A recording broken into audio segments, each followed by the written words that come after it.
Welcome to the Profitable Farmer podcast, where we share stories and tips to help you run a better farming business and create your very own freedom farm. If you're looking to work smarter and not harder in your farm business, welcome. You're in the right place.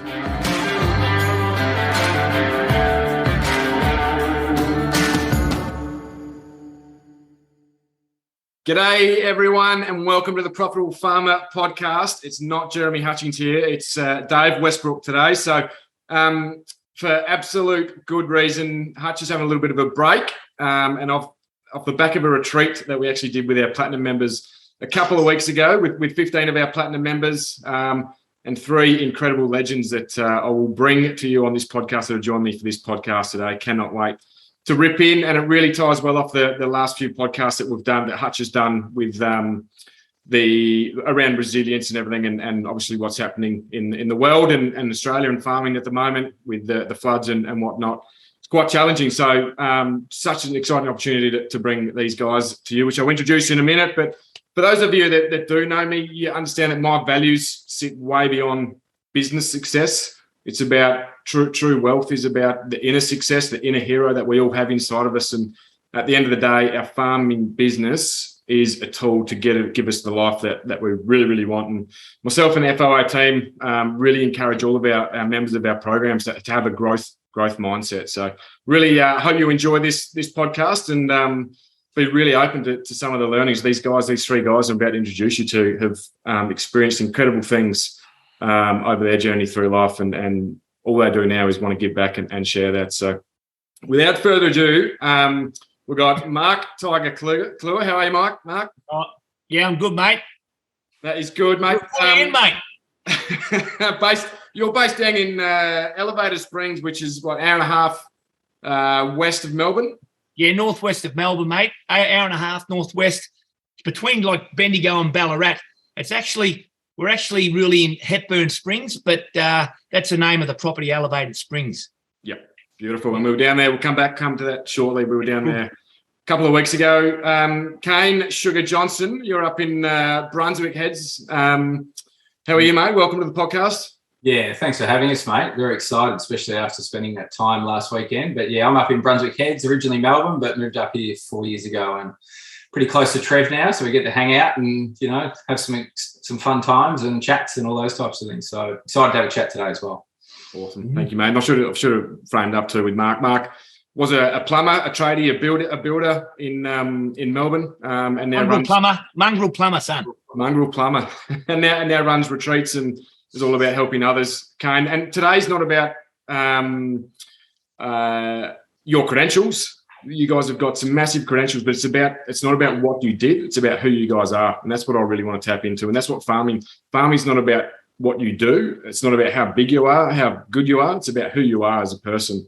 And that's, yes. So I could go on and on about everyone's credentials here today, but I'm not going to do that. But Kane, obviously a really successful, a big career in the AFL, in Australian rules footy, for those of you that are listening from overseas and Northern Australia that aren't too familiar with Aussie rules. But Kane, captain, premiership player and captain some sides as well. So many great lessons, and has created the person that he is today.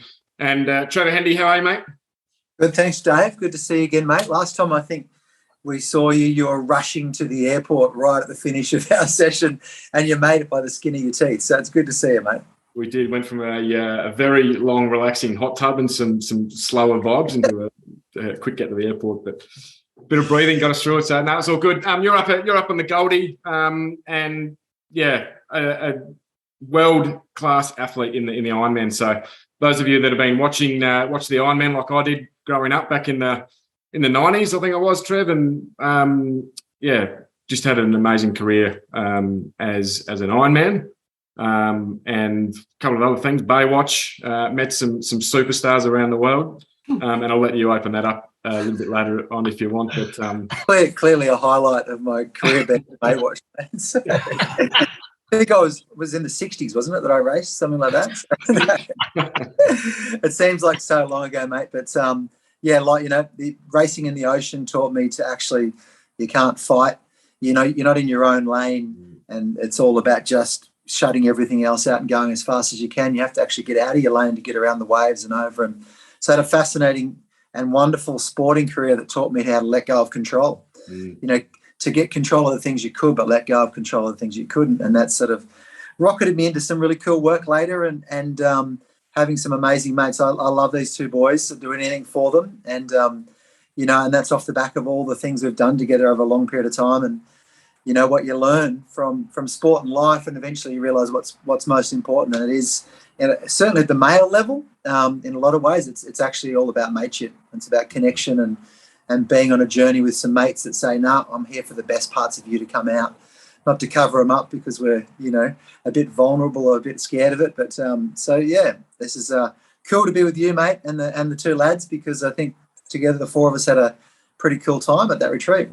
Far out. It was unbelievable. So I'm so stoked that we get to do this podcast and bring some of those lessons to our broader community. And now I encourage everyone. I know a lot of people are driving tractors and cutting hay and doing all sorts of things this time of the year, but if you've got a pen and paper, grab it, because there's going to be some absolute nuggets of gold that you want to capture in here. You can obviously listen to it again, but I want to ask each of you a question, and we'll start with you, Trev. What did you value 20 odd years ago? What were your values? What did you value in life? I think probably pretty similar to now, because I've been on the journey for a little while. So if I went back 30 years to make it a really stark difference, probably 1992, 93, it was all about winning.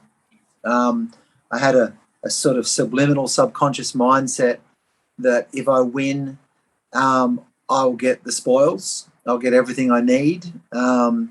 Everything will be better. Family will be happy. Wife will be happy. I'll look good, sound good, feel good. Nobody will reject me. This is all subconscious stuff. I wasn't actively thinking that up in this conscious mind. But from a young age of being sort of bullied and feeling as though I was nothing and small and not good enough deep inside of myself, I think I thought, if I can win, I can be like the guys that were my heroes. And also, some of them were heroes in my life and some of them were villains in my life, but they both seemed to have power and control, and I wanted more of that. And people would have known that because they would have met me and they always said, oh, like the boy next door and all that sort of stuff. But underneath all that smiling facade was this desperate need to win. There was a desire to win, but there was a desperate need to win as well. So my values were probably, without really knowing it, I would say on the surface it was about health and happiness and flying and shining and all that. And that's absolutely true. But underneath, I was probably running some more intrinsic values of winning, looking good, probably, monopolizing the market, getting my share of the market, my share of the prize money, my share of the sponsors and all that sort of stuff. And so really I was trying to avoid feeling like a loser or avoid feeling lack. So they were probably the underlying values. And on the surface, as I said, I've always valued family and friendship and the ocean and all those things. But they were probably overruled by this thing that was sitting there the whole time that, push came to shove. I've got to win. I'll just push you aside. I'll win, and then I'll come back and talk to you. So 20 years later or 30 years later, I went through a big shift in about 1994 to 96, 97, met some fascinating people that were outside the box. And I started to value honesty. I started to value authenticity, truth, vulnerability, connection, care, clarity, things that were, and deeper fulfillment. So I valued those sort of feelings. That kind of took some of those original values of friendship and family and everything and brought them back to a real place where I could shine a light on them and going, oh, hang on a second. I like to think I'm like that, but I'm actually quite often quite cutting and quite ruthless. And so, and the crazy thing is most people wouldn't have known that. So people, I got a lot of inspiration from you and everything else. I'm like, absolutely, because I was still tapped into some good energy, but underneath I was shooting myself in the foot all the time because I still had that desperate need to win and prove myself. And ultimately I was running a bit of a feeling of not good enough. No matter how much I won, I'd temporarily go, I'm good enough now, aren't I? But deep down, I was like, still going, no, you're not, you're an idiot. Just that self-talk, So these days I value that. I value creating spaces and environments where people can get all that shit out of their head and actually connect with each other, and hence why we're sitting here.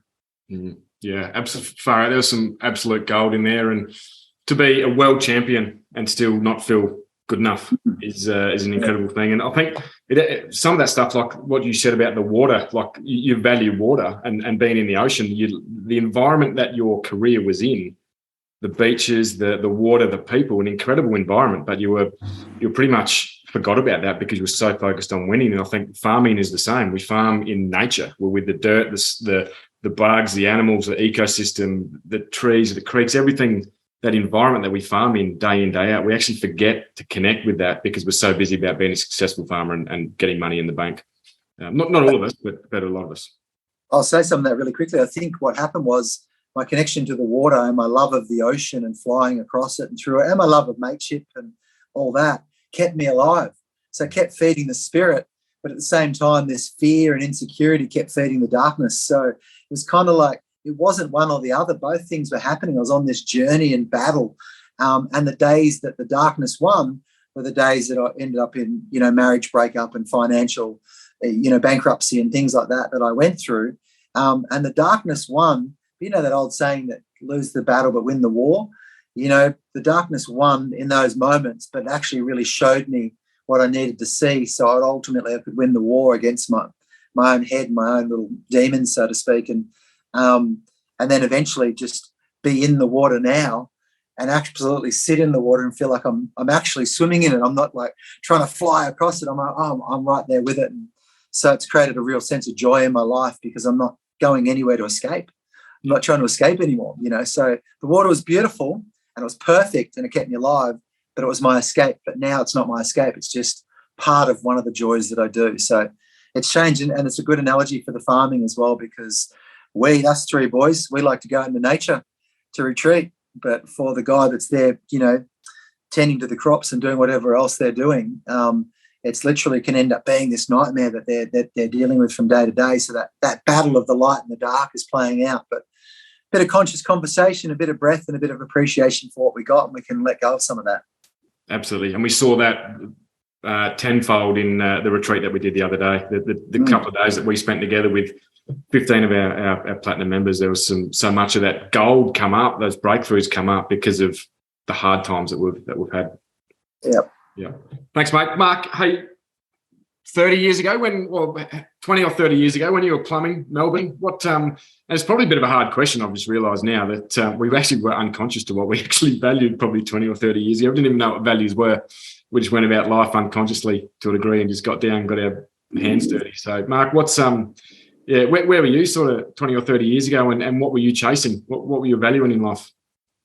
I was a plumber at that point.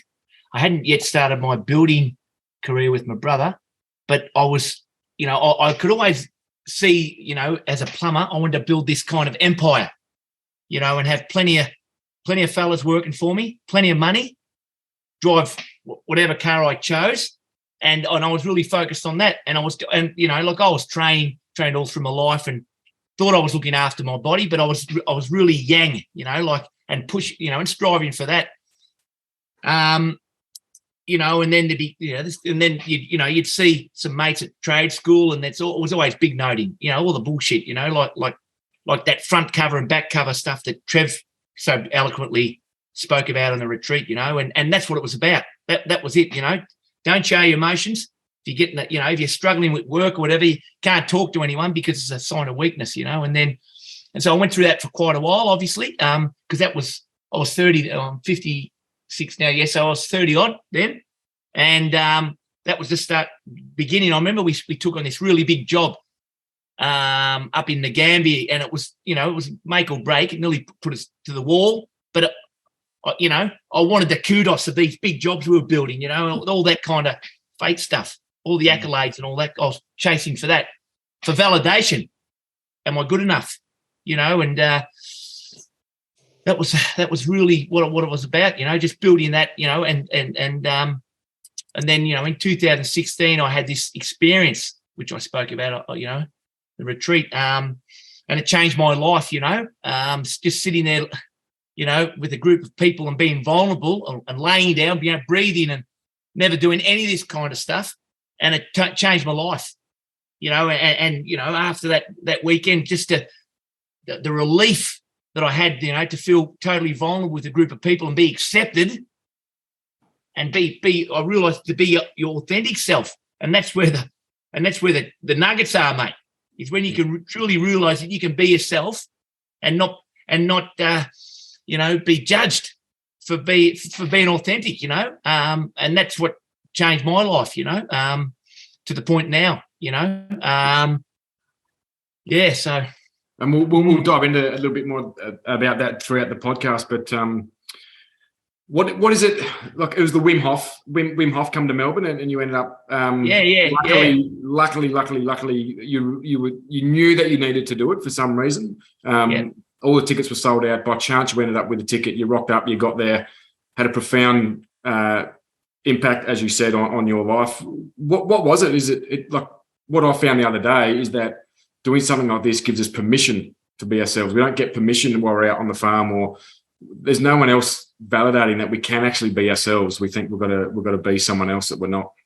Exactly, and it was like you just said, Dave. That there was a, you know, and such an experience. As a good mate of mine told me about this fellow Wim Hof, you know, and I'd never heard about him in July 2016. And then I remember, you know, he said to me, and he worked for our company, and he was like a brother, you know, he's from South Australia, and he said, you've got to look at this crazy Dutchman, you know, and I had a look all that weekend, you know, in July, from not knowing who he was. You know, there was a few documentaries there I watched, and then I remember saying to my wife, Julie, on the Sunday night, I'm going to meet this person, and words are powerful, mate. Words are powerful. And then, you know, here I am a month later in August, he's coming to Australia, and I knew when I heard about this retreat, there was something that was driving me. I had to do this. I had to go to this, and I didn't know why, but I knew. But it just my heart kept saying, and I was never listening to the heart. So why? It's just interesting that, you know, what brought me to this point, instead of being in here, there was something that brought me into here, you know, and so that's what I truly, you know, and I think about it quite a lot, you know, that time where I went down and, you know, sweaty palms, bloody, you know, armpits, you know, driving down the coast, knowing something was going to change. I couldn't put my finger on it, but I knew something was going to change. And then, bang, mate, to the point where I spoke to the boys about this, to the point where I had this buzzing on the top of my head. It was like a, you know, electric shock, you know, like it was like someone was pushing down on my head, and this big buzz come out the top of my head, and I don't know, like, and it scared shit out of me. I fell back. Hey, I fell back, and here I am, mate. Unbelievable. You know? Just because you had a platform to get out of your head. We all live in our heads. You got out of your head and tapped into your heart. And there were like, there was just pure acceptance, you know, like, it's just pure acceptance, which, you know, I had this barrier that I built around on the building sites, you know, the toxic stuff that runs around the building sites, you know, there's people, the blokes are miserable. They're not happy with their job. You know, they won't do anything about it. They think they're stuck. And that was another driver. You know, I love my old man. He had his 89th birthday the other day, you know, and he's a painter and decorator. But I was really concerned about, you know, retiring and just being Mark the plumber, because that's what happens to a lot of tradesmen. It's either Mark the plumber, Mark the builder, and I'm not going. And there was something driving me. I didn't want to do that. And just after you retire, the purpose, they walk around the street, you know, I don't know. That wasn't me. I don't even need to ask this question, because we can feel it in your voice, but and your passion. But how does that feel when you're essentially living in your purpose, when you find that breakthrough and you are living from your heart rather than your head? How does that feel? Oh, mate, am I allowed to swear on this or what? Yeah, not really. Go for it. I feel fucking great, mate. That's what happens. I feel just really the energy, and you have your ups and downs as well, but it's exciting. It's exciting because I actually don't know what's going to happen next, mate. That's just it. live, you know, from day and just give it a crack. That's what's exciting about it, you know. Yeah, so you're alive. You're alive, Tiger. You're alive. Yeah, that's what it feels like, you know. That's what it feels like. Thanks, Trev. Unbelievable. Thanks, Mark. And we'll open that up a little bit more shortly, and the breath work and all that sort of stuff. But over down to you, Kane. I say down because I'm looking at you on my screen, and you're on top of it, the videos.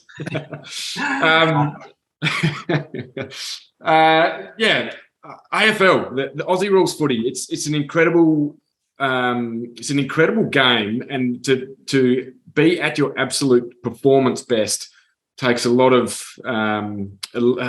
so many different elements that you have to tie together to be able to get there. So really keen to hear from you. What drove you? What were your values as a kid growing up to get drafted into the AFL system at like 17, I think, at a really young age, and to have a big career, 220 odd games of AFL footy. It's a long career, so you would have experienced initial values, and then they would have evolved over time as you grew and learned.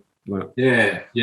Look, it's interesting just to even listen to Trevor and Mark. There's so many similarities between our journeys, and everyone that has a bit of an awakening and comes into their purpose and passion piece. When you actually reflect, everyone has a very similar path that they went through, and similar challenges and things that we all go through. And we realised that on the retreat last weekend. That when everyone spoke, we're like, oh, I can relate to that. I can relate to that, and it's no different. Even what Mark was saying before, when you start to come from your heart, then all of a sudden you feel great, you feel alive. But it doesn't mean it's perfect either. Like, it's actually very imperfect. So the life we live, it's not like we've nailed life and we're going through life in, this smooth sailing. We're actually in a bit of it's always like this. But the beautiful thing is you keep coming back to what is your inner truth in that moment. And that truth keeps shifting and changing. And you need people around you to support you, and mentors and all these guides that come along at different times to actually shake you up to go that way and to move that way. But you are alive. Like, you're not stuck in a box anymore. You're actually not in that box. You're not in that mental box where you just day to day, 9 to 5, feeling like you're actually dying. You actually start to come alive because you get more into a flow of each moment becomes like, oh, what am I feeling now? Which way can I go? And if I feel into my childhood, my values, like you said before, I wasn't tapped into my values at a young age. But what I did know is I still remember being in the classroom in high school and constantly in the classroom, just not engaged at all, looking out the window, just wanting to be outside. All I wanted to do was be outside, and I wanted to play footy, and I wanted to be with my mates, and that's all I knew. And so for me, I was lucky enough to have a dad that was really flawed in so many ways, but he backed me and supported me in so many beautiful ways as well. And I remember going to him in year 12, study year 12, and saying, Dad, I don't want to be here anymore. Does it feel right? And he said, no worries, find yourself a job and then you can leave. But no job, no leaving. So I went out and I found myself an electrical apprenticeship in year 12. And I said, Dad, I found one. And it was like I had to do 6 months of school in the city. And then I'd start to do my apprenticeship on site after that. And he said, beautiful, no worries, I'll support you through that. So I left. It was the best thing I ever did because it was the first time that I got support from my dad. He supported me, he saw me, and I actually left and did something that I valued and really wanted to do. And at the same time, I was going through, my junior footy stages where everything started to get a little bit more serious. Now, most people say, oh, you must have had a real passion and drive to play AFL at that age. And it was like, I can't remember myself thinking, I just want to play AFL. I loved it, but all I just loved doing was playing. So I just kept playing. And every time I kept playing and finding that passion with playing, it just kept leading me to the path to the point where there was a decision I had to make at the age of 16. And I remember my mates were going, as we all do when we're young, we go and party and, those teenage years. And there was a decision where they were going away for the weekend, which was a great weekend because I'd done it the years before. Or I went and on this footy camp, which was a more serious footy camp, combined, all that type of thing. And I remember in that moment, I had to make that choice. And I said to my mum and dad, it was a really challenging choice because I just loved being with my mates and I loved that, having a good time and that. But there was something in me that said, no, you've got to go that way. And I made the call, went that way. And then from there on, I think it was about 12 months later, I ended up getting drafted to the Adelaide Football Club, which for me was at the age of 17, still had another year of under 18s, whereas the draft now is under 18s. And got drafted, and it was a big shock because the family, I was really close to my family, and it was like for everyone, it was like, oh, our hearts sunk, like I'm going to have to actually go into state to actually follow my footy career. But at the same time, it was like, no, I've just got to do this. So my values back then, I was like Trevor said before, I was a huge competitor. So I just fucking loved winning. I loved winning and I wanted to win and I hated getting beat. I fucking hated getting beaten. So even at training, one-on-ones, that was my main thing. I just didn't want to get beat. And when I realised now I'm doing a lot of work with Trev and different people, it's because I was really insecure. I was really insecure and really had a lot of self-doubt. So if I could prove that I'd win there, I'd not only get my dad's attention, but I'd actually feel better in myself, because there was an inner wound there that I hadn't quite looked at yet. And then started playing football. And lucky enough for me, I was really fortunate in terms of football careers. By the age of 19 and 20, my second and third year, I won 2 grand finals with the Adelaide Football Club, which for anyone that plays AFL, that's like the holy grail. And a lot of players, amazing players, never even get to play in a grand final. And so for me, I thought, oh, God, this is just what happens. This is just how it's done. So I just took it for granted and won the 2 grand finals. It was the most epic experience of my life, and the lessons learnt were amazing. And my 7 years at Adelaide, I played 5 years in finals and 2 years without, and then had this call. This next call I had. I wanted to go home and play in Melbourne, my home state. I wanted to come home and be with the family, and was lucky enough to get drafted to Richmond, which was the club I barracked for. And in my heart, I was like, wow, Richmond's been down for a long time. Imagine being a part of an environment where we can actually shake it and change it and come into some real success on all levels. And I was naive at that stage. I didn't quite understand. And then came to Richmond and, the wind got knocked out of my sails pretty quickly because of the level of, I suppose, connection between off-field and on-field that you needed to actually have success.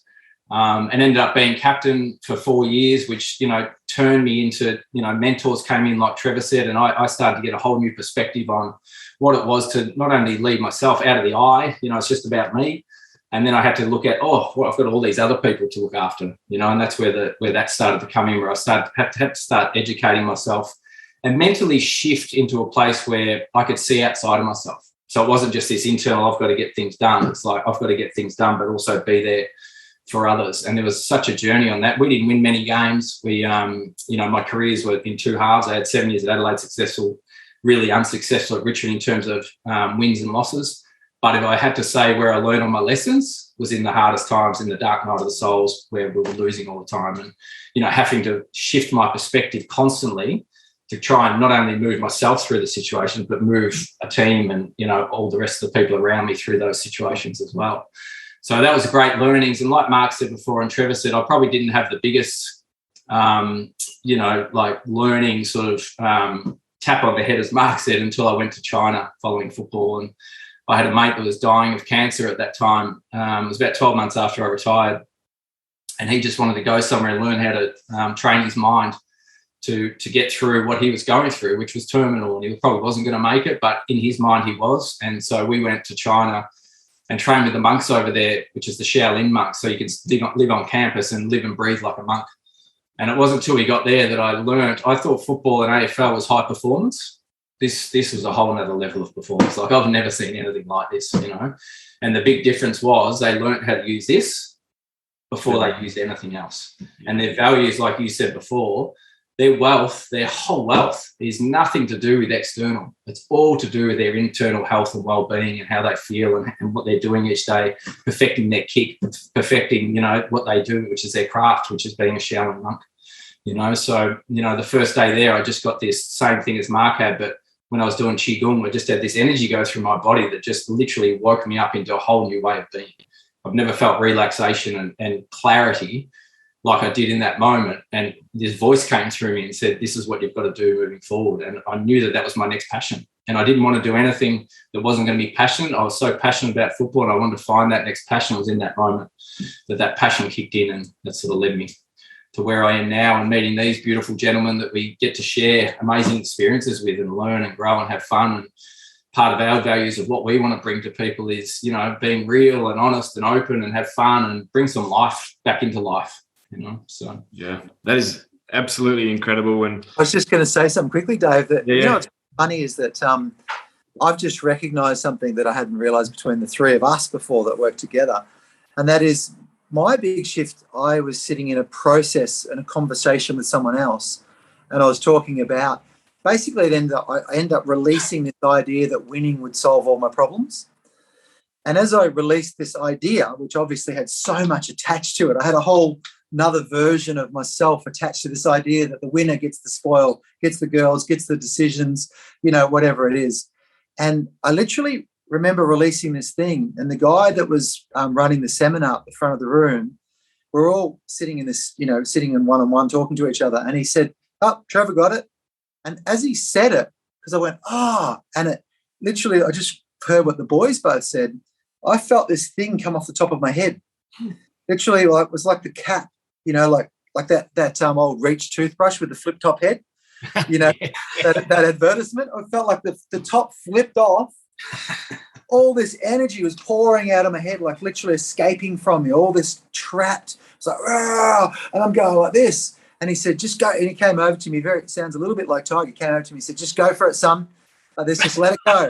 And I was just sitting there going, "What's going on?" And he said, "Just let it go." And I literally let go of all the thoughts of who I was, and a lot of them anyway. In that one moment, I never put that together, that the three of us, because Kane had an experience breathing and having this release, but the three of us had this top crack, what's that? So it could feel something bigger than who we think we are. The predominant word being think, who we think we are. So thanks for this, Dave, because I've just recognised that we all had the same experience in a different way. And it was impossible to turn around after that. I could never, ever go back from that point and pretend to be happy if I wasn't, or to pretend that this is real if it wasn't. I was like, what's this? Why do I feel freaking incredible now? And even when I won races, I'd feel little snippets of euphoria. But this was like absolute, exaltation or whatever it is. It was like, whoa. And that sent me down a path of going, hang on, what's this? Because this is a lot better than looking good. This is actually feeling good, Feeling good. Yeah, absolutely. Thank you for sharing that. And for me, and this is why we teach growth mindset. And this is why mindset is a big part of Farm Owners Academy, because we need to be able to have those paradigm shifts. And and that growth mindset for the listeners that haven't experienced any of these physical changes or emotional and spiritual changes that happen, you don't need to understand it. Just accept it and enjoy the conversation that's happening right now. And for me, it was actually, and I won't go into it, but it was actually a retreat that we were doing within Farm Owners Academy that Tracy Seacombe, who's our mindset coach, was running, along with Andrew Roberts' wife, Sunny, and we were doing a meditation, and a wedge-tail eagle just felt like it flew straight through my body, and then went home back to the farm, and all these experiences. I'm asking these questions, what's going on? All this pure joy was coming out, and I did a bit of research, and it blew my mind. So it's a very, very similar experience. So we don't need to be monks or have all these big things that come through to be able to make changes in our life. Hopefully these stories are just inspiring everyone that's listening at the moment to just be more open-minded and accept and dive into living from our hearts and what is really meaningful for us, rather than what's fake, I suppose. I think, Dave, for me, it was actually just happened through a conversation about what was real and what wasn't. What I really truly wanted and what I thought I wanted. So that's the thing, is it happens anyway. But people, as soon as we go, what do I really want? Who am I really? Just go towards the best version of yourself, and crazy stuff happens where you start to go, whoa, you feel, we call it enlightened, but you feel lightened. You just feel lightened. It's like, oh, I think I'm on the right track now. And if you feel heavy, it's because we're just going over the same ground over and over again, expecting different results. But it's like, there's much more to us than what we think about ourselves. We're quite, human beings are quite incredible when we stop thinking and we start just following our heart and following our intuition and following our deeper knowing and trusting that. Crazy stuff happens. Life comes through you. It's incredible. On that too, Westy, just, we're talking about our own individual sort of, life journey here. But if you look at like an organisational perspective or a group perspective about, the same lessons, if you look at the Richmond Football Club over the last sort of 5-6 years, well documented, they went from, basket case of a culture, which I was involved with, to now being one of the best cultures, in sport and organisations in business. There was a few significant shifts that they went through to get to the point where they actually built deeper connections. And one of those was vulnerability, which both Mark and Trevor have spoken about here, was being more vulnerable about their strengths and their weakness, and celebrating the imperfections of each individual within the organisation, which come from their leaders. Damien Harwick and Trent Cotchin had to stand up and say, I'm not perfect and I don't have all the answers, but together we do. And from that place, they could actually start to build. And we experienced it last week, where we shared our Triple H story, which was a hero hardship highlight. which is the stories of, the deeper life stories that we all share. And once we start to share those stories and be vulnerable with each other, it starts to build these deeper connections within ourselves and within the people around us. And then when the stress comes and the pressure comes, we actually tighten up rather than pull apart. And you notice it. You'll notice it even in your family or in different parts of your life or whatever. The more we know each other, like really know each other and understand each other, the more we're going to band together when times get tough. So it doesn't matter what industry you're in. These are the things that we can learn. And then the other part of that was they practice mindfulness. They learn how to control their mind and focus on what they can control, and what they can't control, they let go. And beyond that was, what Trev spoke about before. They lost this intent on win and loss. It was a bigger purpose. Their bigger purpose that they realized was they wanted to be able to be an organization that could give back to the community. So how could they do that? Oh, part of that, if we win more, we're going to have more opportunities to be in the spotlight more, to be able to give back more. So they actually created a bigger vision and a bigger purpose that they could all buy into, that was beyond just that feeling of, if we win, we're going to be this. If we lose, we're going to be this. They actually started to build bigger purpose. They started to build a bigger vision beyond just that win and loss that we all go through. And that win and loss on the field is wins and losses, but in life, it could be bank balances or whatever that is. If we start to create bigger purpose beyond just that bank balance, like you guys are doing there, all of a sudden life becomes a little bit more purposeful. It becomes a little bit more heartfelt, rather than just in the mind of, if I win, I'm great. I'm going to feel good. If I lose, I'm not going to feel good. And we start to differentiate our values, in a lot of sports, and doing this now, our values are who we are and what we bring to the world, not how we perform each weekend. We've got to differentiate between that. And that can be the same as being a farmer or whatever that is. Our values about being a good person and how we front up each day and how we build deeper connections goes far beyond, our win and loss, because we're all going to go through these cycles of times are going to be great and times aren't going to be great. But if we can hold our center through all that, then we can get through life with a lot more flow and ease. Incredible. There's a whole podcast just in that. Some of that was just absolutely gold, Kano. I think, and we can relate that back to farming so much as well. So I speak to so many farmers, and not saying that anyone's wrong, but sometimes we can be chasing the money and the big ego farm, but there's no deeper purpose on it. So there's no fulfillment there. And then others that might be more about, I don't want to grow because I'm happy where I'm at, and they want to stay smaller, and they're more humble. So their humility, actually, it's a great trait, but it affects their growth. And just to put that into context, in the farming space, is why not set a big vision to bring wealth into your bank account so you can give 10% away or 20% away, or like the Richmond Footy Club, ego would say, let's win more. And humility would say, it doesn't matter if we don't win. But the deeper purpose says, no, if we win, we can have a bigger impact, not on ourselves, but on others. And I look at my wife is a children's author, and she has too much humility around that. So she doesn't want to promote, she doesn't want to market her book. She's like, I don't want to make sales in my book to make money. It's not. So she's not a very good marketer of her product because she's too humble for that. But when you actually look at it, the more books she sells, the more impact she can have, because they're a purposeful book. The more impact she can have on every single kid that gets that book read to them at night. Completely changed the paradigm. So as a farmer, I'll be thinking about that. How can you actually be successful? How can your business support you on a bigger purpose? Right, share, mate. Yeah. And just to go back to those shifts that we've all had, Albert Einstein said you cannot solve the problem on the same level of mind of which it was created. So each one of us, we were not in the water competing. Trev, we weren't playing AFL footy. Kane, when you had yours, I wasn't on the farm. Mark, you went building. We were all outside of our normal environment when we had these shifts as well. So it's so important not to just get stuck in busyness on our farms and forget about looking after our true selves. So well said. I hadn't actually realised that before, because I use that quite all the time, but about shifting your mindset. But I didn't notice even geographically that we weren't in the same place that we plied our trade when we had our big realisations. I was absolutely out of the water. You weren't on the footy field. You weren't, on the. That's perfect. It's just blown my mind, Dave. That's really good. It's so true, because you're out of your comfort zone, and you're not in the place where everything's known. And over there, there's that. I love that old meme where it's like a picture of a circle and it's got the comfort zone, written in the middle of it. And then there's a little circle over the side here, and it's got an arrow pointing saying where the magic happens. It's outside of the comfort zone. It's just so true. But so much of our motivation is to become more comfortable. Like, for everyone listening for the moment, just reflect back and go, look how everything leads back to wanting to be more comfortable, even comfortable in our own skin, or comfortable that no one's going to leave me, or comfortable that I don't have to worry about the mortgage next week, or comfortable that the kids are going to get through school and not have to worry about that. Or so that we want this level of comfort and security. And it's a funny thing, because that's our aim. So we're aiming to go to that place where the growth doesn't happen.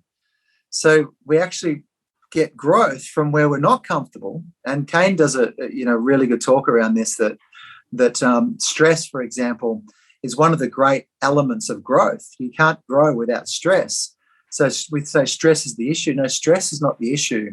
Stress is a great motivator, but a lack of recovery from stress, or a lack of ability to deal with stress and to work our way through it and actually almost ride it like a horse. Like you put a saddle on, and you've got to tame it for a little while, and then you hop on it and manage to ride the thing successfully around. Stress is a very powerful tool, but it's all about recovery and how to actually manage and work with stress as you go.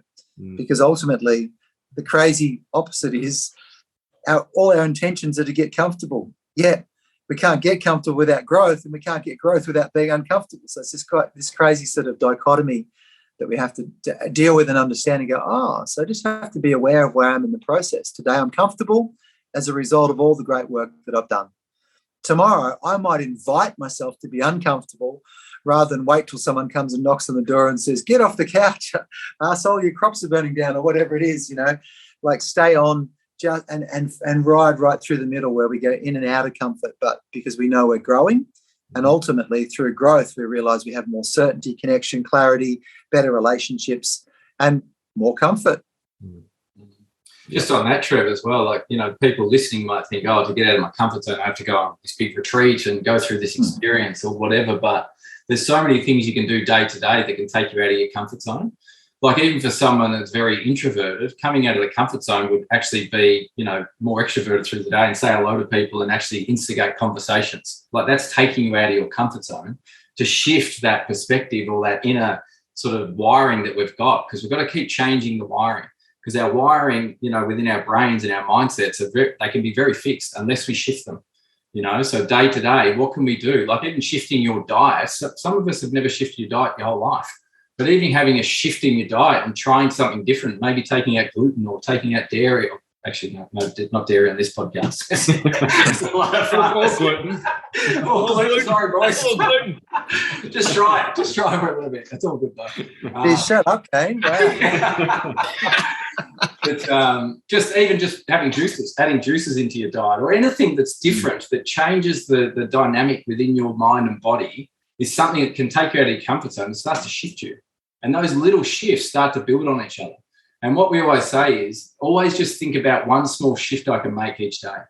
One small shift each day, and make that a habit. And then once that becomes a habit, then add another shift on top of that. So, celebrating the small wins. And over time, they start to crowd out all the things that aren't actually conducive to good health within our minds and bodies. And then all of a sudden, you've made shifts without even noticing it. Because you don't have to make these big, huge shifts straight away, and all of a sudden, you can't handle those shifts. We can make small shifts every day. We can make small shifts by just sitting there and being with our wife and, talking really honestly with each other and opening up. And, a lot of the comments we get after, even on the retreat on the weekend, I've never had such a deep conversation, with my partner or, with my kids or whatever, but you don't have to come on retreat to do that. Just open yourself up to the possibilities that I'm going to shift something today, that I'm going to open up just a little bit more, to the people around. I'm going to give my mate a ring. I haven't rang him, in a month. I'm going to ring him up. How you going, mate? What's been happening? So there's just all these little things we can do that can actually shift us out of our normal state and get us into a state where we're actually opening up to growth all the time. And then when the opportunity comes and something knocks on your head, you've been invited to something that might take you out of your comfort zone even more. Like Mark said before, be open to it and walk through the door, because you never know what can happen on the other side of it. Yeah. Absolutely. So one of my values is connections, because connections help me grow. The more people I meet, the more I learn, the better I can become. And like you said, for someone that might be introverted, getting out of their comfort zone and going to speak to someone. One of the biggest things they could do is go to speak to a successful farmer down the road that they're normally too scared to go and speak to. Imagine what you can learn. Yeah. So every time you meet a new person, sit on an airplane next to someone, say, they get to learn them learn from them on a deeper level rather than just how's the weather going. You can actually learn so much about yourself by being interested in what they do as well. Mark, you just on that, Dave. Really, yeah. So quickly, just what you're saying, and I want to hear more from Mark. But I just, when you say the connection bit, this is something I've been realizing lately: is that connection is quite a vulnerable thing to do, quite a confronting thing to do. Because Kane was saying, if you're introvert, be more extrovert, say hello to more people, and likewise, if you're extrovert, you're almost sometimes blocking connection at a deeper level because everything's good and yay and top of the day, and you're being really extrovert. So the challenge might be to be introvert a little bit and actually start listening to people and really opening up. But one of the things I notice is that the energy inside of us that blocks connection, a lot of people would recognize this, that you're walking down the street and you just don't want to talk to that person. And it just seems like, I'm just looking the other way, or I'm just avoiding it. I don't really feel like it today. But when you scratch below the surface, the energy that's avoiding connection is quite aggressive. Actually deep down inside of it, and I found this in myself a lot. I have this pattern where I go into, I need some time for myself. And in that time for myself, I've got this thing like, piss off, leave me alone.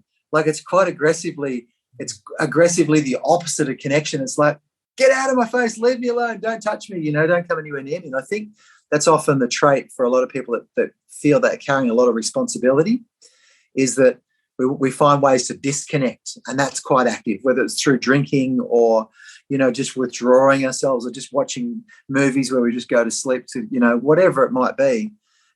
We actually disconnect a lot. And I think that's one of the great ailments on the planet is, I often say the great ultimate truth is we're all one. We're all very connected. We have similar challenges, but just different names, dates, places, and extremities, But so the great truth is we're all one. The great sort of distortion is that we're all disconnected, that we're all separate and we're all in a competition. So I think when you said that, it really sparked me to say, just be aware that the energy that works towards disconnecting, that doesn't go for connection, is actually going for disconnection. It's avoiding being close to people. And I reckon that's the best one we can break. I'm still working on that myself constantly, but every time I do that, my life is infinitely better. And our last weekend together, where there was 18 of us, including all of us three presenters and you guys, felt more connection amongst a group of men in that than I'd ever felt with a group of 18 men. It was beautiful, and that's just inspired me to go, wow, I'm going to open up more, And I as you know, I opened right up about some of my challenges on that thing. I didn't say, I'm here running this seminar and you guys are going to be like me. I was like, this is what my shit is that I got to clear, and got honest. And that actually created such a shift for me. So I think connection is a really great healer. Yeah, absolutely. Yeah, I can't encourage anyone enough to go out and make those. I walk on the beach every day, and it's a reasonably secluded and isolated beach, so there's not that many people on it. And I know exactly what you mean. There's probably at 300 meters sometimes, and you'll see there'll be someone else coming the other way. You're walking on the beach, someone else coming the other way. You've got 300 meters to think about, how am I going to approach this person? Because there's no one else around. You can't hide. It's like you're in the middle, on the north coast of Kangaroo Island. And it's amazing how many people will not make eye contact. And all I want to do is smile and say good day and break that. But it's incredible watching that disconnect, that people don't know how to handle that and make a smile and have a conversation with a stranger. It's crazy. And I want to come back to something that was quite profound that you said, Kane, because I know that you do have to go in a minute. So make sure you sing out when you and duck out when you need to go. Around so a few years ago, and I want to come to the sauna experience that we had with everyone being more vulnerable. But a few years ago, I had my challenges with something that I was going through, which some people know about, but just around different values around my farm and where that was going, and having to walk away from the farm. And my mates and the community, and this is not their fault, but when I needed them the most, they actually distanced them. Not very rarely, like there's probably one close mate that actually asked me how I was going.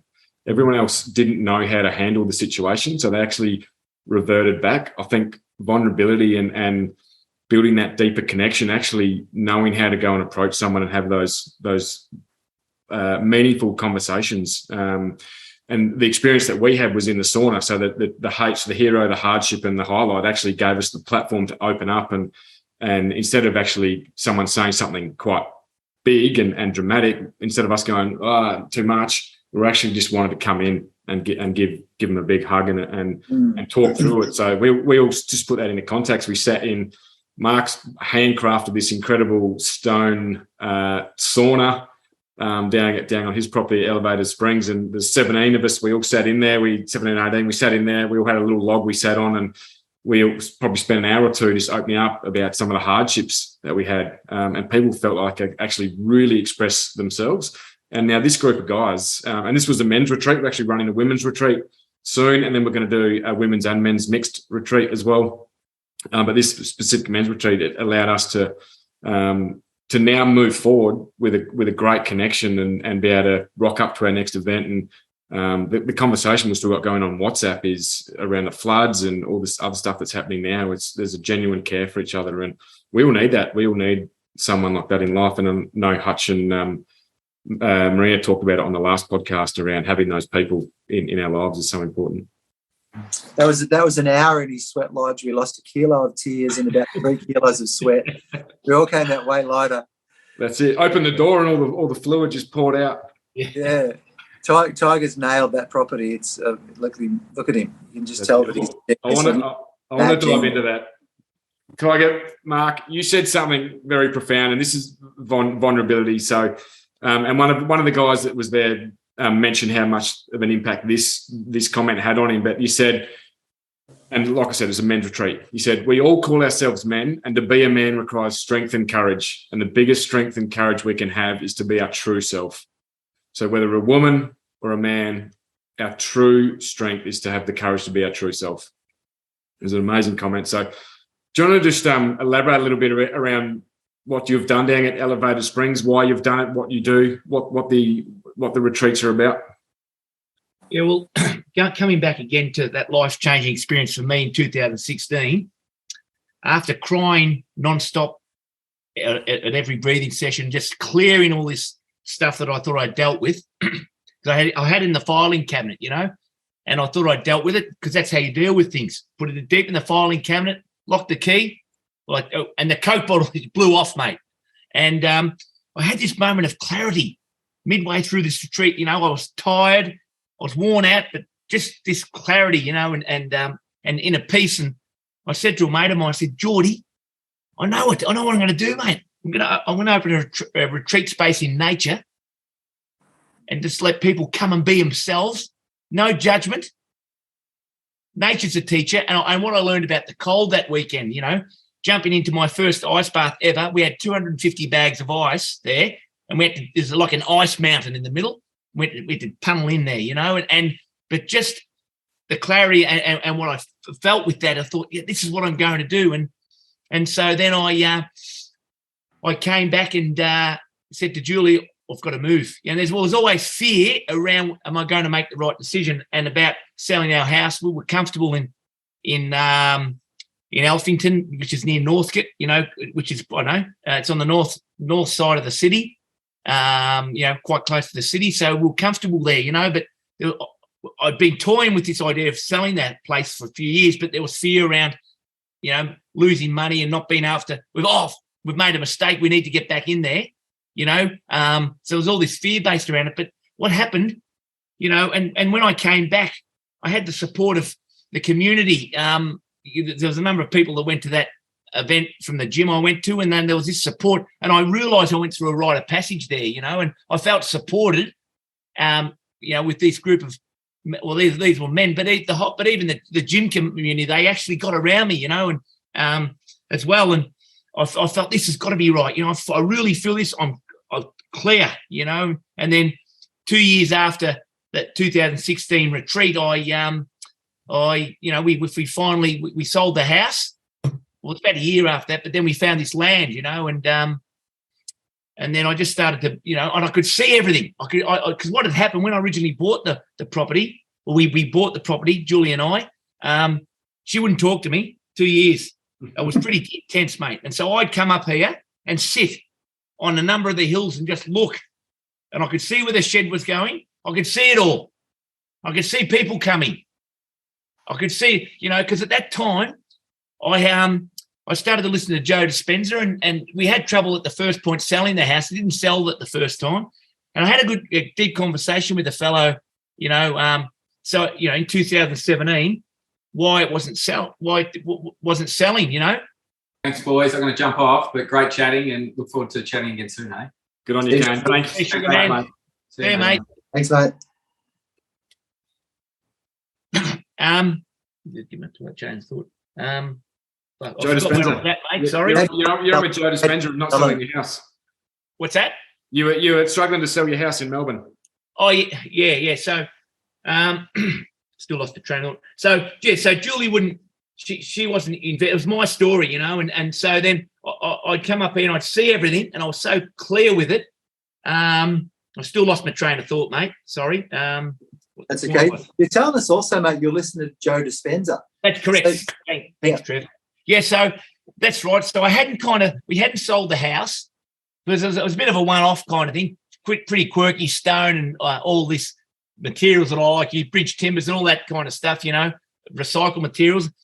And my mate said, have you truly let it go? And I probably hadn't. I held on to the memories, with the kids that grown up in there, and I could, and then I remember meditating.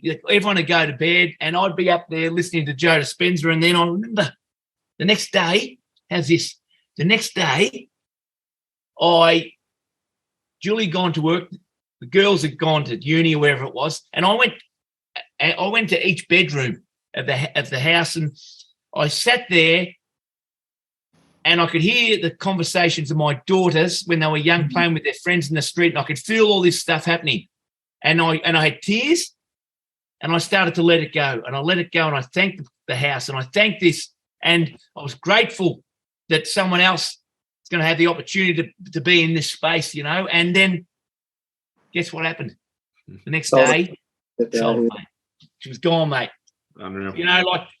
And the fear, but and then we had the opportunity to buy this land. I've just dropped back a bit, but we had the opportunity to buy this land, and it was during that settlement period. And we're just about ready to sign over the house, and we're trying to find somewhere to rent, and it was a lot happening. And I kept saying to Julie, we have to do this. We found this land. It's come so easy to us, through a farming family, no real estate, nothing like that. It was easy transaction. I said, I can't let this go. I'll give you an out clause. If you let's buy it. And if you're unsure or you're not feeling it in a year, I'll give you an out clause. We'll get rid of it, But there was hard times, because she wouldn't, as I said, she really wasn't in on it. And so I'd come up, as I said, for 2 years, I'd come up and just sit in place. Every time I went home to speak to Julie about it, it gave her huge anxiety, mate, because there was still this big shift from 25 years in the house we'd built with the family. We were comfortable, and I've pulled the rug out from under her feet, and I love Julie for the strength of that woman and to be beside me and her support when it's not her story, this was mine, and I'm truly indebted to that. Just such a strong woman to lead me and help me, get to this point, couldn't have done it without her, mate. But it was difficult times there, and she had issues with bushfires, all these kind of things, and then and she was, how's this is, I remember her vividly saying when COVID hit, I left all the plumbing and building behind, because for me it was a sign of failure to go back and do plumbing or building or whatever it was, because I was traveling around, taking breathing and ice bath sessions around the country. And I remember she saying, well, look, our rent's coming up, is due, and we're not going to, sign the lease. Let's go and live in the shed. And I couldn't believe it, mate. We heard her to say that for somewhere that she had deep fear about this, she's turned the corner and she said, let's go and do that. I just couldn't believe it, mate. Totally. blows my mind. Unbelievable. So Ben's shown some vulnerability herself, and obviously what was driving you was a deeper intuition and purpose that you knew that you had, and what you've built there now. So you've handcrafted the shed or the facility that you're in now. There's a wood-fired hot tub. There's the handcrafted stone sauna, which you walk down a boardwalk after that, and you've built this plunge pool, like a 900 mil pipe that you've. It's a sewer main, mate. It was an old sewer main pipe. It didn't have any shit in it. I bought it second hand, but it hadn't been used, mate. So rest assured, if you're going to jump in there, it's all right. It's safe, mate. It's clean. Oh man, let it go of the shit anyway. That's right. Let go of the shit. Yeah. So there you go. Yeah. So one of the key things that you do is obviously there's a lot of the vulnerability, which ultimately is building resilience. So all of this growth mindset and positivity and working on ourselves is building resilience. So when things come up, challenges come up in our life, we know how to deal with them. And as we just chip away, we're building that. It's getting better and better and better, and we can handle more and more things. But so the key things are that you're doing there is the breath work and also the ice. So do you want to just give us the way that I see the ice bath? So is that you're getting, this is my experience, you're getting the ice bath. I swim in the ocean every morning. You can just flex your muscles. You can sort of get in there and get it done. Rain, hail and shine, all winter, I'm in there. But ice is different, and the ice takes you to another level. You have no choice but to surrender. You can't flex your muscles and you can't fight the cold when you get in an ice bath. You've actually, and watching everyone else that did it as well, the first 10 or 20 seconds, you're like shortness of breath, you're hyperventilating, you're trying to like, what's going on? And then all of a sudden the body just relaxes as it goes, take a big deep breath and you let it all out and you surrender to the cold, and then the cold goes away to a degree. That's it. What other impact is that ice? I think that the ice bath is a yardstick for life, really. And if you can take, because at this point we're in that stress, we're in the fight or flight zone when we're straight in there. And when we can learn to be focused right here and now, because if you're in the head, you're dead, right? So you've got to come into the body, and just focus on being there and being present. And I love it because I'm struggling. I find it such 5 minutes, whatever it is, 3 minutes. It's such a good meditation because it drops everything away. And all you do is just breathe and just conscious breathing, and you've got to be there because there are times I think I have to get out of here. I'm not focused. But once you just get past that point, it's just such a beautiful feeling. And every ice bath is different, and what it does, I think, I've had people, start to tear up when they get in the ice bath. And it's not that the cold's hurting them. It's drawing stuff deep out here. And you've got to give you permission because it's hard, again, showing your vulnerability, in public with people, but I had a woman the other day. I had a day session on Sunday, and the tears came, and I said, just let it go. It's okay. There's no judgment here. I understand what's happening. It's drawing emotion out, because it's putting you then in that fight or flight response, and it might bring you back to just be there and feel. And that's what the ice bath does. Absolutely. I think there's so many situations in farming. It's a high stress environment. Yes, mate. You got a truckload of lambs to put on. The truck's coming at 4 o'clock and the lambs aren't organised, or you got shearers coming and the shed's a mess, or you got harvest or you got hay on the ground and the rains are coming. It's the same. It's a high stress environment where you need to find your calm.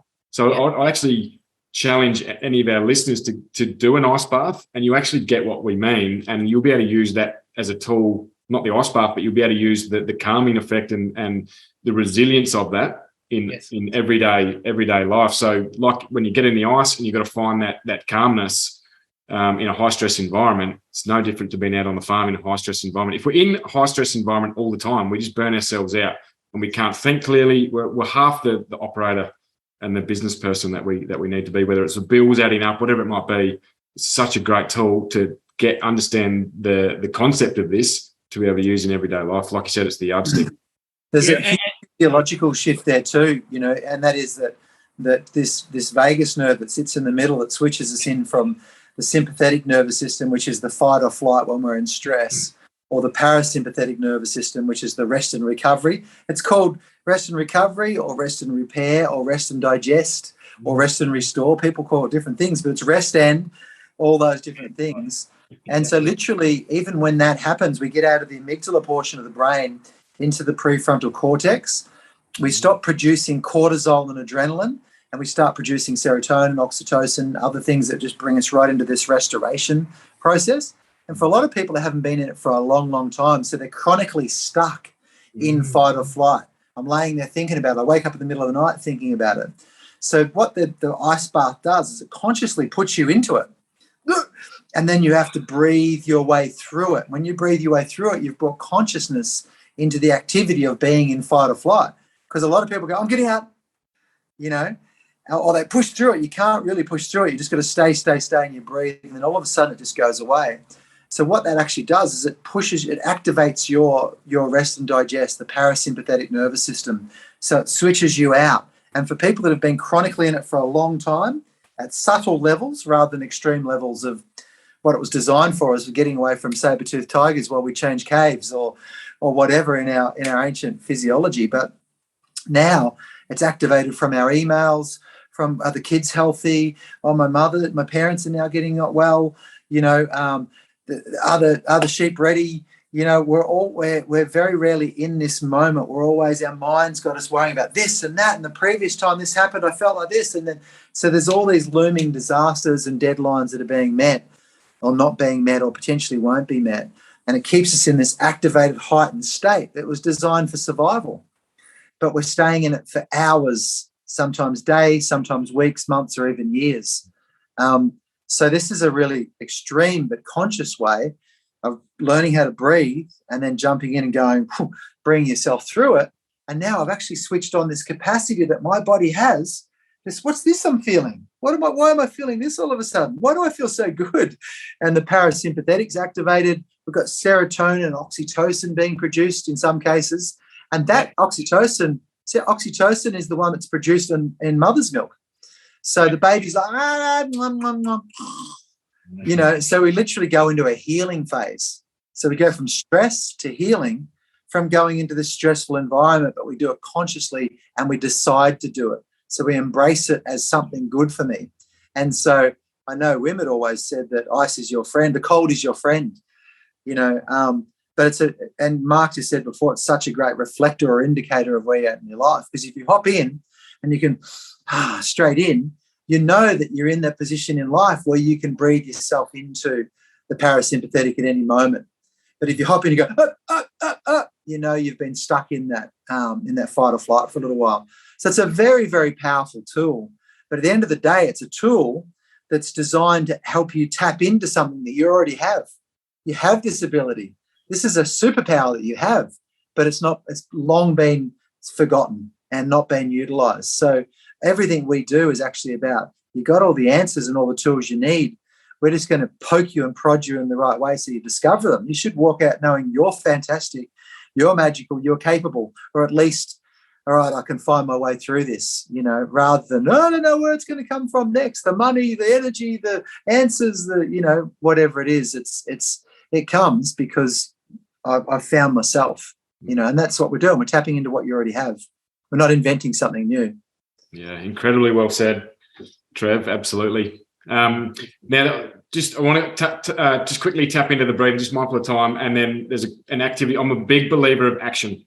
So, Trev, you shared a flip chart with us, which we'll dive into. It's a tool that all the listeners can actually utilise and make a small change. So, Mark, just on the breathing, that's the other core aspect of what we did. Just explain that a little bit and how that works for us and where that takes us. Okay, so the breathing technique, which is was originally from that Chumo breathing technique. Chumo, it's a breath of fire. And the Tibetan monks used to do it, and Wim studied this. He was quite deeply depressed, after his wife took her life. When he had 4 young children, and he started to look at it. He'd been in cold water for a number of years. It's teenage years, but he needed something else. And he found out this breathing technique, and so it's based on the Chumo technique, the breath of fire, where the monks would sit in a cave. They've been doing this for hundreds of years in the middle of winter and just focus consciously on their breathing, and they were able to they had a wet sheet, ice-covered sheet on their bodies, and with that mindset and focus and conscious breathing, they were able to dry that sheet over time. And so it's very powerful. And look, at the technique, I wouldn't recommend every day. It's a sorry, mate, I've got something come up my screen. This is not okay.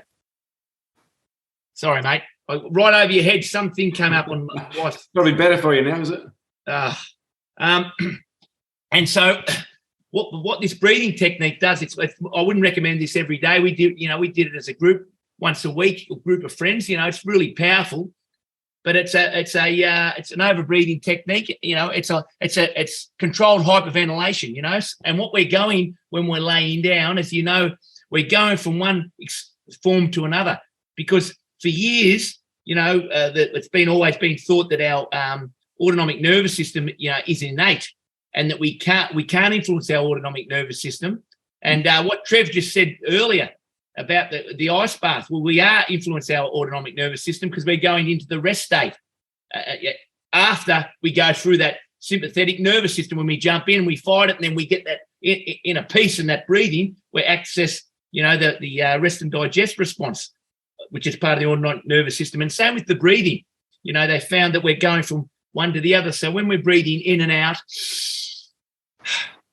and so we're really focused on that breathing. We're doing more breaths than we would usually do, but we're organized. We're tapping into that stress response, and then what's happening? Then when we have that breath hold, we come into the parasympathetic response, and that's where the shift is. We're changing our CO2 levels in our body, and so we're getting this beautiful from one to the other. We're breathing, and at the start, a lot of people say at the start, when we share after the session, is that they struggle at the start with whether they can keep this up, because it does bring a stress response on, but then they realize their body gets into it and they start to trust. And it's about trusting, your body, and trusting the environment that it's all going to be okay if the tears come, mate, because that's what it does. It gets in there, gets deep in there, mate, and so that's what we're going. We're going from one to the other, and we're getting this emotional roller coaster, and it's powerful, It's very powerful, and hard to explain until you practice it. And it gets in there. It gets deep in there, and to be able to do it with a bunch of people under your facilitation, with your incredible way that you actually do facilitate it, it's mind blowing. So, and what's really powerful too, Dave, and Mark's just done a good job of explaining it, is that in that breath, you're going from one state to the other. Yeah. And then you go back to the other, and then back to the other, and then back to the other, and back to the other. And you could call that rocking backwards and forth. Rather than being stuck in one, you're rocking this one consciously, into this one consciously, into this one consciously. And that rocking backwards and forth dislodges a lot of old stuck energy, where we're stuck in one place, one modality, one thought process, one, revenge process or whatever we're trying to get to, or prove myself or whatever. And it shakes off this old stuck dualistic parts of ourselves. Duality as in right, wrong, good, bad, win, lose, success, failure, fat, skinny, dumb, smart, hot, cold, rich, poor, good enough, not good enough. This thing is where our mind gets stuck and then wedges our spirit, all the energy that's available to us gets stuck inside of us from being, I said stuck 10 times, but it's stuck. Yes. Stuck in the one place. And when we're rocking backwards and forwards, we're dislodging this thing. And the old controlling part of our mind, because Mark so beautifully just takes over control of you, he's just like, let's go. And you're like, and you're going with him. And the surrender to somebody, a force outside of yourself taking you through this process, actually is a really powerful part of it, because at the end of it, you've let go. And as you know, both the breathing sessions, Kane and I jumped in with you. So we didn't sit on the outside. We went, no, we're going to go with you. And it's Mark's. Go for it, mate. You're in complete control now, and we're backing you. And Mark's running the process. And then we might come out of it and go, whoa, and then Kane's running something and I'm running something. But I'm just saying this because that's what it means in life. We need to be able to let go and let someone else lead for a moment and fly and be free and rock from one side to the other. And then we need to be, it's my turn to lead now. Not I've got to lead all day, every day, no matter what. It's got to be my way or the highway. It's literally about being able to know when to step in and do what you're doing and say what you're saying and be what you're being, and when to step back. It's not extrovert or introvert. It's not leading or following. It's just all of the above whenever it's required. And the act of going from one process to the other inside the body frees you out so you can be that. I'm trying to think of the word. It's like you're not stagnated, stuck in one. It's funk. I remember, sorry, Trevor, if someone wrote a book, that book I come back to about breath, and he realised that type of breathing session releases us from the funk that we're in. Funk, yes. Yeah, we're in this.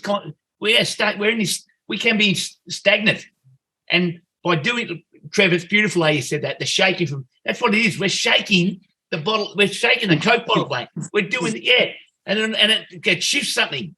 That's what it does. You've got to go along for the journey and again, surrender, because it's bloody beautiful, mate. You have to surrender and let go and trust.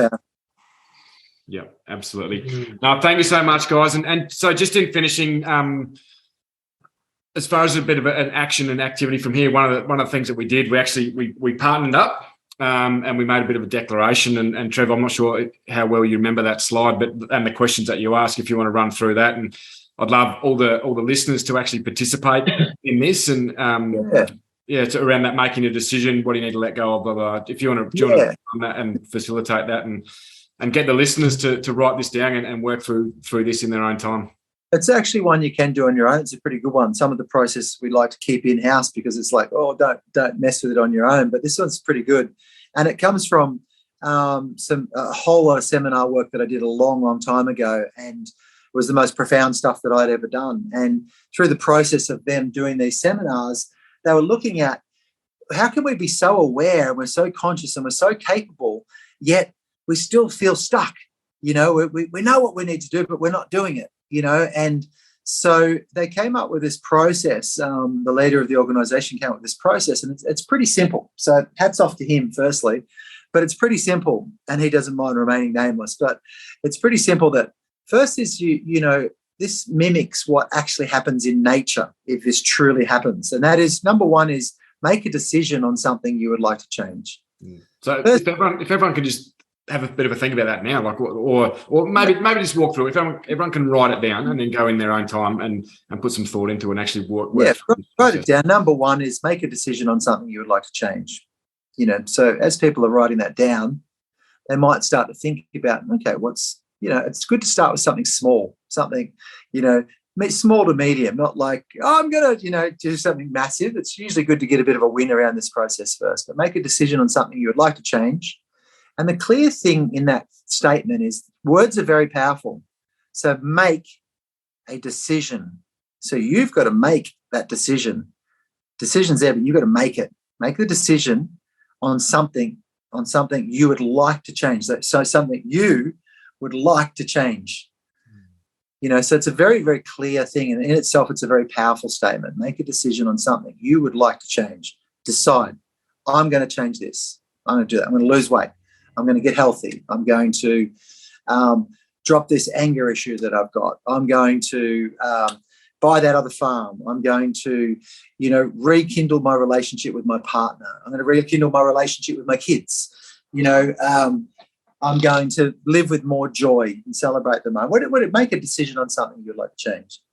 Number two is the exploratory question, is what would you have to give up to do it? So what we normally do is we think of what do I have to do?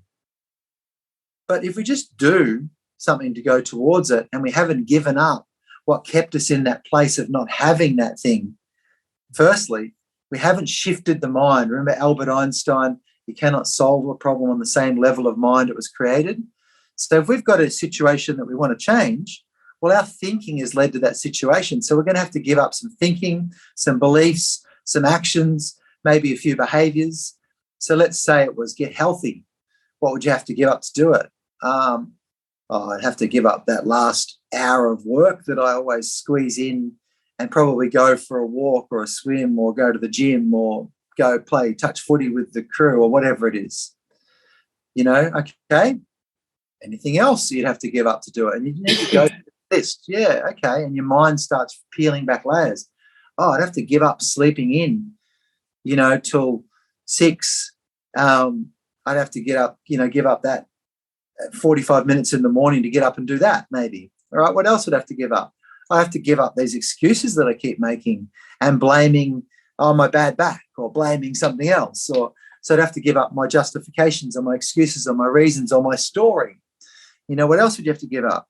Oh, I'm going to get healthy and get a bit fitter, okay. I'm probably going to have to give up, what am I having, 6 beers a night? I might have to give up 3 of those or 4 of those. I don't know. Or for a period, I might have to give up 6 of them or 1 of them, whatever the decision is. What else might I have to give up? And you just need to work through until it feels like you've actually identified all the things that you'd have to give up. It'll feel like, that's it. I can see a clear path between me and what I've decided. I can see the clear path because I've now recognized what I'd have to give up to do it. And give up blaming others, give up the grudge that I had from when that person ran into me years ago and that's why I lost my fitness and health. I'd have to give up that story. So there's many things this can be. But when because if you haven't quite done it, you'll still feel like something else. And just search through body, mind, soul, behaviors, actions, thoughts, emotions, everything else. Then it comes to a very powerful question. The question is, are you willing? When I first did this, I was like, yeah. And I did the process and I made a decision. This thing happened the next day. I was like, what? So the next question, are you willing? The question around willingness is not you should be. It doesn't say you should now be willing. It says, are you willing?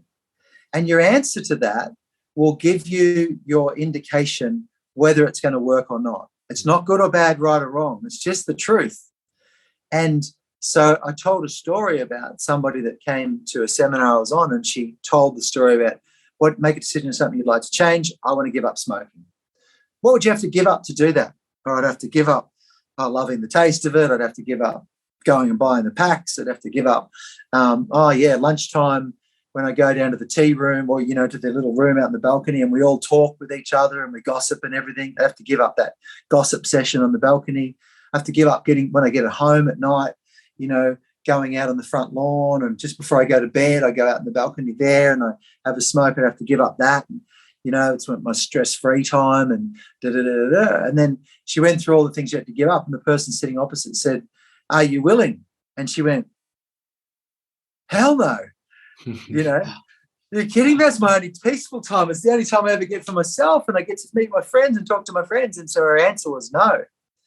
And it was like, yes, great answer, because the truth will set you free. So I know. She got up the front of the room and said, I don't want to give up smoking. I love it. I love it. I love hanging out with people and everything else. It's like fantastic. It's not you should. It's just like, what's the truth? Anyway, she came back for a little completion night about 4 or 5 nights later, and she stood up first up in front of the group, and she stood up there and she said, I've got to share something with you.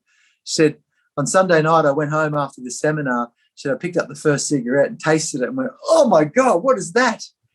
And for the first time in her life, she'd given herself 100% permission to smoke. She wasn't smoking to spite her mother or her father or because she can, or I can do whatever I want. It's my only time of peace. For the first time, she gave herself permission to have all that peace and the cigarette, and she tasted the cigarette. And it was like, what? I don't need that. And she had not had a puff or a desire or something since. And we saw her a long time later, and she had never smoked again. So third question is, are you willing? And the answer is not, it should be yes. It's just whatever it is.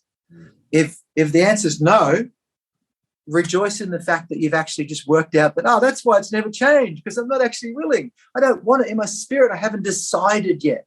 I haven't truly decided that I want to give up those things. And so that's a really good answer to get, because then you can stop tormenting yourself about it. Let it go and have what you have.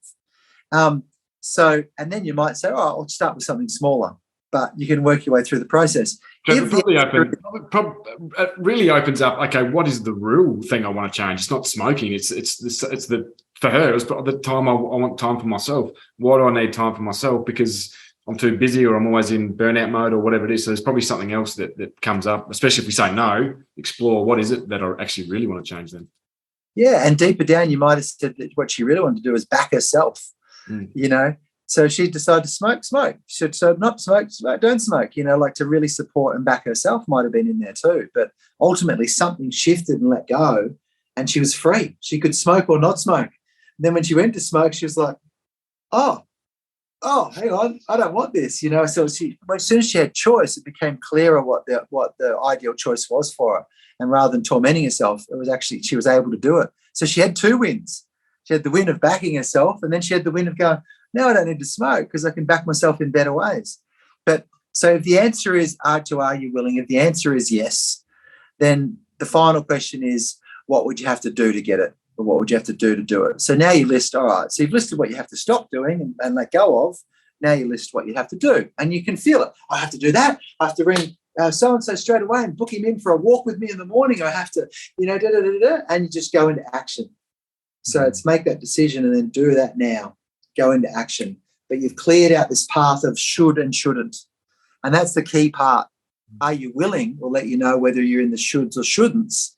Because it's not about being better. It's actually about being true, and better will work itself out later. Absolute gold. What a process, an amazing process. And I know we all walked away with so much of that, and just, the process itself, I don't know, it gives us that platform to really. Yeah, it's a really cool, simple one.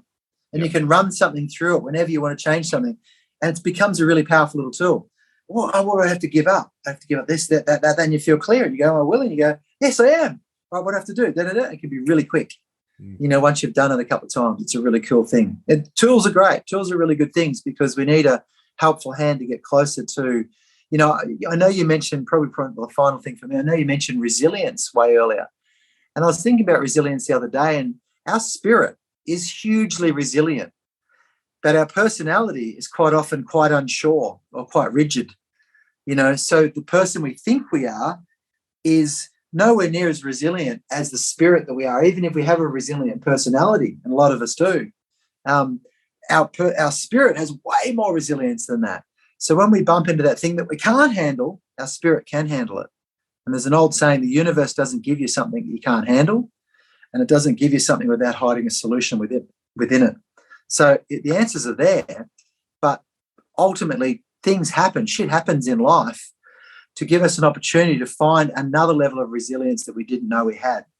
And in a new moment, that resilience might be called love or forgiveness or patience or humility or compassion, or something that even softens us. It's not even a hard edge resilience. And other times it might be strength, toughness, determination, self-belief.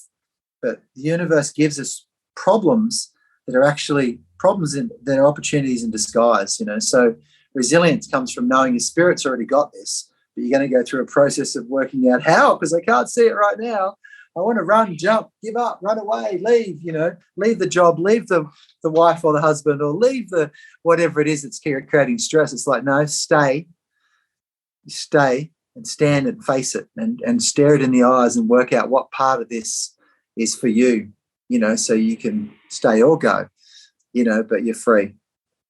Yeah, absolutely. The opportunities that arise, everything's opportunity, whether it's the floods at the moment or anything that the droughts and all that sort of stuff. It's just an opportunity for us to grow as people and build more resilience. Absolutely. But speaking of resilience, did you see the beautiful Julie run past in the background then? I did. She snuck through there behind Mark. Yeah. For those she makes appearances in the background, and she's back. She was absolutely. There she is. Yay! She's waving in the background. Awesome. Well, I think we better wrap it up, guys. That's been. I think most people have run out of pages on their notebooks that are taking notes while they listen to this. So we better wrap it up there. Incredible work what you guys are doing. The three of you down at Elevator Springs, and I know that you travel around doing corporate stuff and having an impact on many lives by sharing the lessons that you guys have learned through high performance and then finding that true inner hero that we all have inside of ourselves. So thank you for your time today. Thank you for what you do. We can't wait to get our some of our women from our Platinum program down to spend some time with you guys soon, and then a mixed women's and men's one later on as well. So we'll keep coming down your way. We'll keep growing, and can't wait to catch up with you guys again. So thank you very much for today. Yeah. Thanks very much, Dave. Thanks, Cheers. brothers. Thanks, mate. Good to see you, Trevor. Good to see you, Tiger. Thanks, Westy, and love to everyone listening. Yeah, that's it. Good on you, Westy. Thank you, guys.